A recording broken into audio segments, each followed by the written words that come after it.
Halo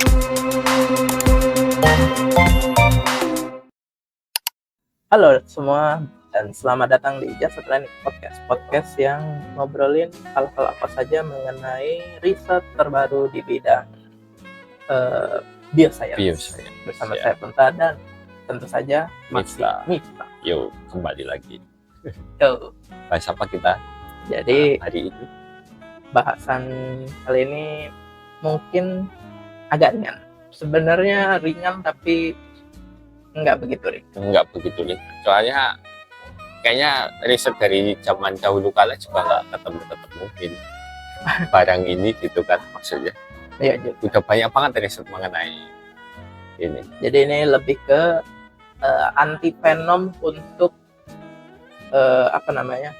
ular. Ya, Antivenom ular. Dimana ular itu ya ular itu ya salah satu penyebab kematian yang cukup signifikan.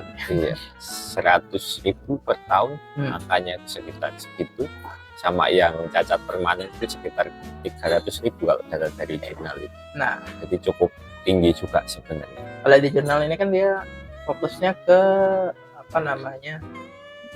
bisa ular yang neurotoksin ya. Iya, neurotoksin. Jadi bisa ular kobra, black mamba yang mana itu semua berasal dari satu famili. Lupa saya. Coba lupa famili. Ya, itulah. Itu ada satu famili ular. Bukan ahli ular. Bukan. Tapi di sini kita akan menyoroti bagaimana pengembangan antivenom ini. Iya, antivenom. Antivenom itu apa sih? Jadi sebuah antivenom yang di Marvel itu Spider-Man. Antivenom. Apa dengan suara-suara gitu ya? Iya. Ini dia. Jadi di riset ini dia menggunakan 2 antibodi dan 1 senyawa kimia untuk ngerepresi toksin. Iya. Jadi yang mana 2 antibodi ini dipilih karena dia menargetkan 19 jenis. Iya. Ya ini sebenarnya kalau dari historicalnya kan dari manusia juga kan itu yang punya ini track record gigitan ular yang cukup banyak gitu kan. Selama 18 tahun terakhir ya, si manusia itu masih hidup kan itu. Dan dicoba diambil antibodinya. Yang mana antibodi ini ngerespon senyawa neurotoksin dari bisa ular tersebut. Iya. Jadi tadinya kan story-nya tuh diharapkan kan dia bisa menekan toksisitas dari si neurotoksin tadi. Iya. Jadi bisa menghambat atau menghancurkan kan. Jadi ya antivenom lah. Iya, antivenom sama antitoksin itu sama. Ya, toksin sama venom itu kan kayak satu rumpun nggak sih? Iya. Yang mana venom itu bisa. Berarti toksin itu racun. Oh iya, maksudnya kan kalau dari ular itu venom kan, bisa kan. Ketika kamu digigit keracunan itu venom. Ketika kamu yang makan kamu keracunan, kamu yang gigit kamu keracunan itu toksin. Kalau kita gigit ular kita keracunan. Itu toksin apa venom? Ya, toksin. Oke. Kecuali kamu segigit-gigit atau pokok itu. Oke, balik lagi ke yang bahas toksin tadi. Ini dia nge-screening dari orang-orang tersebut, terus dapatin 2 tipe antibody yang responnya tinggi ya terhadap antibody tersebut. Terus ditambah 1 senyawa yang nge-repress si neurotoksin tadi. Iya, si neurotoksin. ada dua golongan antibodi, dua jenis kan itu Dua untuk chain rantai panjang dan neurotoksin sama si yang neurotoksin pendek di situ. Cuma yang agak menarik di Discovery ini bahwa si koktail yang didevelop itu kan cukup universal. Iya. Jadi nggak cuma satu gigitan ular aja. Iya. Sebenarnya kalau dari story ini challenge yang terbesar karena sebenarnya misalkan kobra gitu kan spesiesnya banyak banget dan jenis fenomnya tuh beda-beda gitu kan. Kayak kobra Jawa sama yang dari Afrika itu kan juga beda kan. Ya. Jadi agak susah develop yang gitu. Nah, ya ini kan sebenarnya mirip dengan kita ngedesain epitop gitu. Ya, betul. Epitop.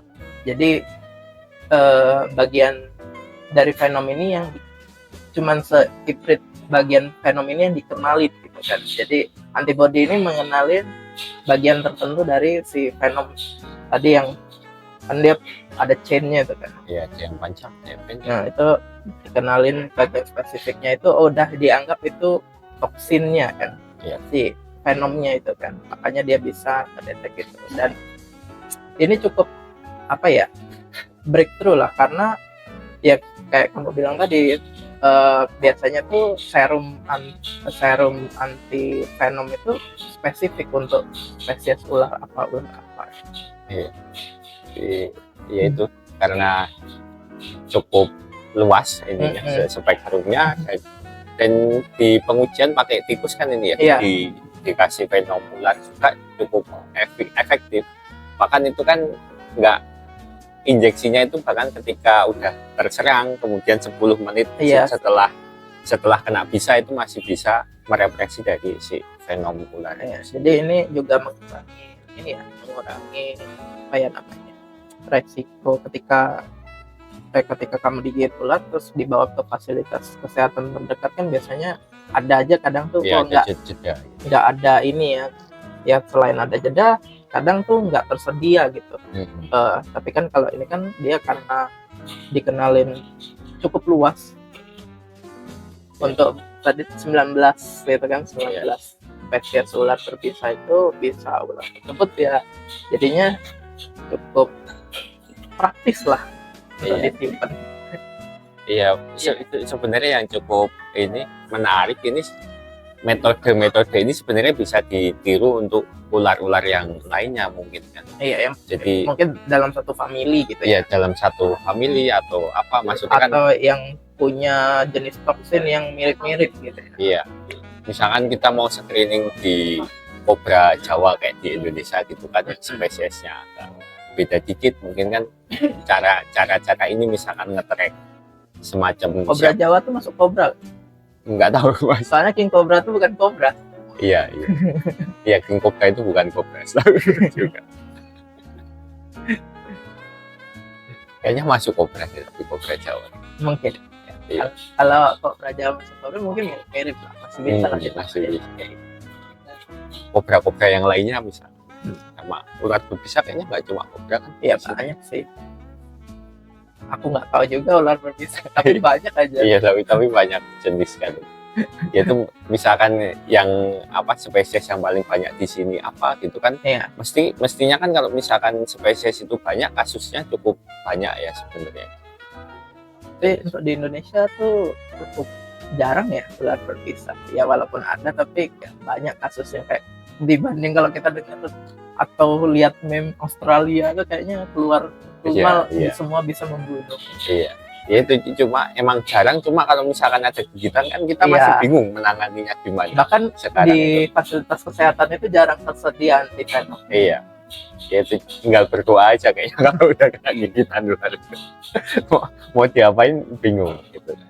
Ya itu kalau misalkan mau develop spesifik juga takutnya kalau kena ular lain kan juga nggak guna gitu kan. Tapi aku ini ada cukup menarik. Ini mungkin bisa di develop juga untuk racunan jamur. Oh iya bisa juga.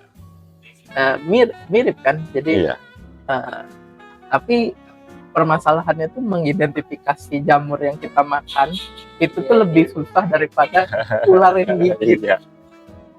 Iya kelihatan gitu. Nah ya itu, tapi karena kasus keracunan jamur atau itu tuh cukup lumayan sih. Iya. Lebih banyak mungkin dari lapangan. Nggak tahu ya, tapi kan nggak banyak sampai mematikan tuh jarang gitu aja, cuma ya luka bakar atau segala macam. Tapi yang jelas cukup ini juga. Tapi masalahnya tuh nggak banyak juga orang yang iseng gitu mau makan jamur yang nggak dikenal. Iya, itu cuma kamu kayaknya. Bukan aku ya, jadi ada beberapa komunitas foraging itu tuh suka ngasal juga. Mereka nggak begitu tahu jamurnya, menurut mereka mirip sama yang biasa mereka makan, dicoba nih. Oke. Jadi banyak kasusnya yang kayak gitu. Kalau aku sih, kalau warga lokal nggak makan, aku nggak ikut-ikut. Oh gitu. Tesnya warga lokal. Iya. Soalnya warga lokal karena dia terbiasa kan, jadi dia tahu yang mana yang bisa dimakan apa. Oke. Ya itu maksudnya kedepannya juga kalau misalkan pengembangan kayak antibody dan lain-lain kan, kayak teknologi in silico itu juga cukup bisa digunakan kan. Kalau sampai saat ini kan berkembangnya sebenarnya penggunaan antibody untuk nge-treat suatu penyakit atau suatu vaksin ini dulu cukup booming dilakuin pas kasus COVID-19. Oke. Namanya nggak dulu transfer plasma. Oh iya. Itu kan sebenarnya metodenya mirip ya, tapi itu waktu pas COVID itu tidak diseleksi antibodinya, jadi langsung aja dimasukin dari yang sudah sehat gitu, plasmanya. Langsung dipindah. Gitu. Yang tanpa diseleksi dan di enrich antibodinya.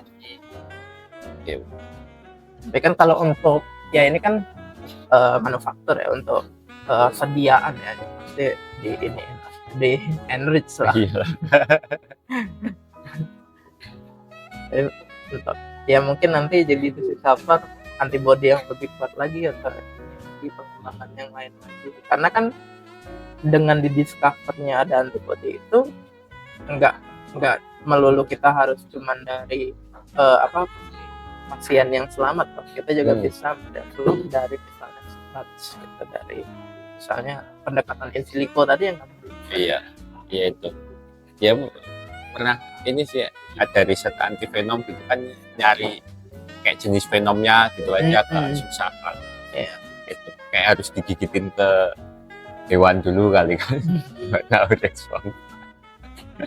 Tapi ya sebenarnya dengan teknologi sequencing sekarang, karena kan venom itu ya pasti di ini ya transkrip dari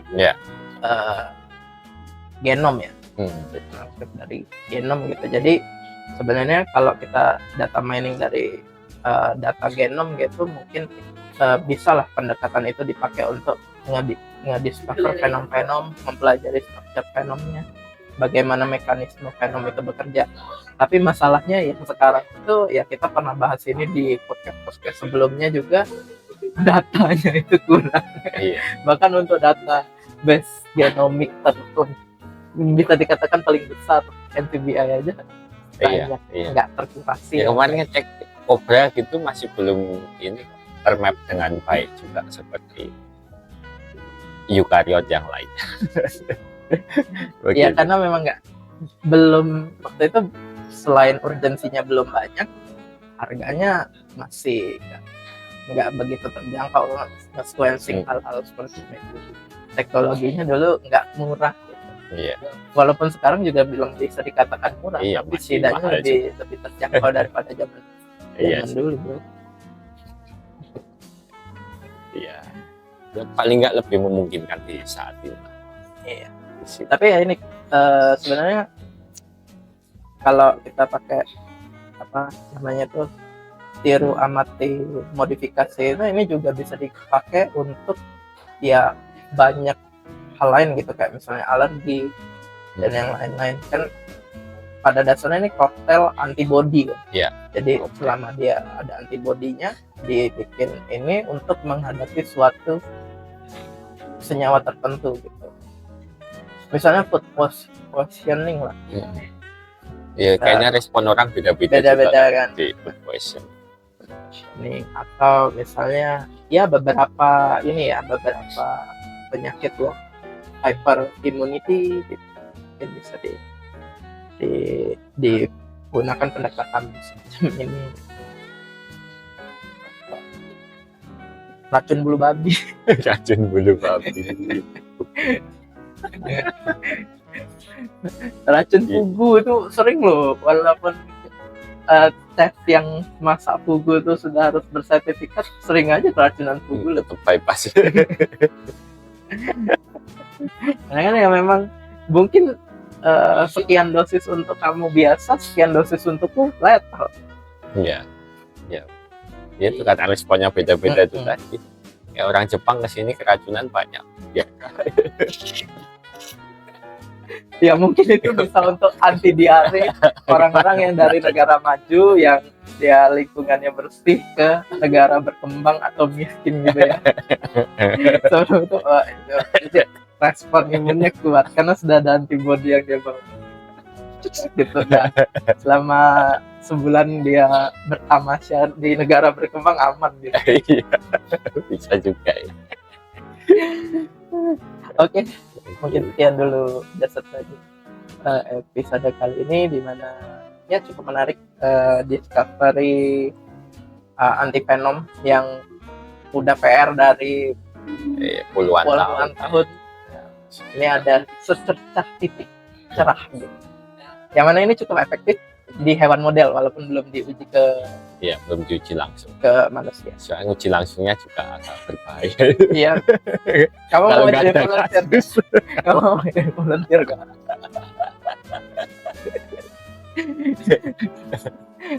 Oke, sampai jumpa di podcast berikutnya. Bye bye. Bye bye.